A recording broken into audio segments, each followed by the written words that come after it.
এক অলৌকিক ঘটনার সাক্ষী থাকলো শ্রাবণের শেষ সোমবার।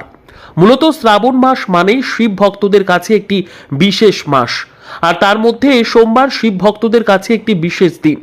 আর ঠিক শ্রাবণ মাসের শেষ সোমবারেই ঘটে গেল এক অলৌকিক ঘটনা। এক বিরল দৃশ্য দেখল মুর্শিদাবাদ জেলার বড়ুয়া থানার অন্তর্গত পিটারি গ্রামের মানুষ।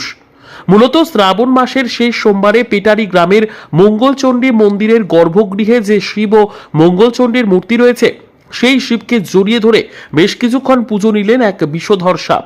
আর তারপর গ্রামের মানুষ একে একে সেখানে পৌঁছতেই সেই সাপ শিবের পেছন দিকে আশ্রয় নেয় বলে দাবি করেছেন ওই গ্রামের মানুষ। তবে 100 বছরের এই প্রাচীন মঙ্গলচণ্ডীর মন্দিরে এই বিরল দৃশ্য দেখতে ভিড় জমিয়েছিল বিভিন্ন এলাকার মানুষ। ওই মন্দিরের পুরোহিত পার্থ চট্টোপাধ্যায় মন্দিরে পুজো দিতে এসে দেখেন দেবাদিদেব মহাদেব শিবকে এক বিষধর সাপ জড়িয়ে ধরে ফনা তুলে বসে আছে।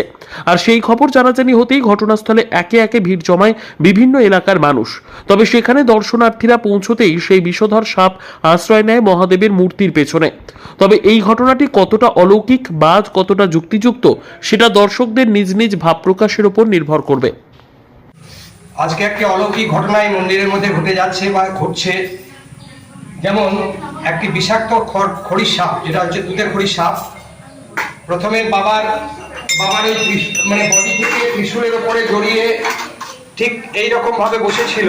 আমার এই গ্রামের এক বধূ, সে পূজা দিতে এসেছে সোমবার। সে কিন্তু সর্বপ্রথম তার চাক্ষুষে আসে যে একটা বিষাক্ত সাপ একদম ফোনা বিস্তার করে বাবার বডি থেকে বাবার ত্রিশূলের উপরে চেপে আছে।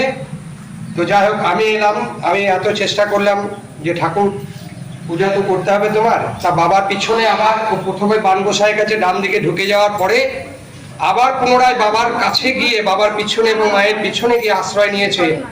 তাই সবাই আমার পেটারি চণ্ডী দেবীর নামে, মঙ্গল চণ্ডীর নামে সবাই বলুন হর হর মহাদেব, জয় মা চণ্ডী কি, জয় মা মনসা কি, জয় মা মনসা কি।